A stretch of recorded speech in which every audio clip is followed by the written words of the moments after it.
Ozodlik radiosi tojik xizmatining xabar berishicha, Elektrostal shahridagi Wilbers omboriga qilingan hujumda halok bo'lgan Tojikiston fuqarosi 23-iyul kuni Jayxun tumanida dafn etildi.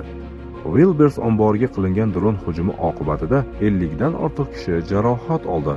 Ular orasida Qirg'iziston, O'zbekiston va Ozarbayjon fuqarolari ham bor. Marhumning akasi Sadriddin Sodiqovning aytishicha, hujum kechasi ikkalasi ham omborda ishlagan.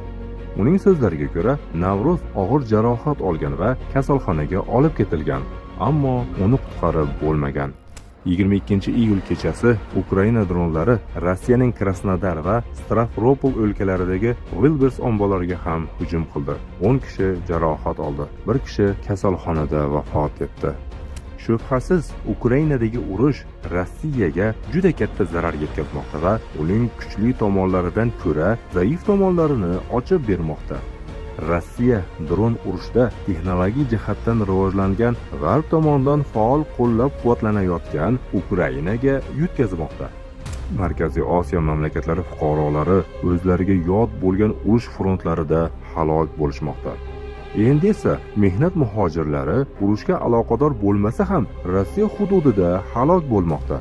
Ko'pgina muhojirlar qashshoqlik, ishsizlik, davlat va xususiy muassasalardagi korrupsiya, hokimlarning zulmi va boshqa sabablar tufayli pul topish uchun boshqa mamlakatlarga chiqib ketishga majbur bo'lmoqda. Musulmon yurtlarning hozirgi rahbarlari islom ummati ustidagi burchlarini bajarmayaptilar.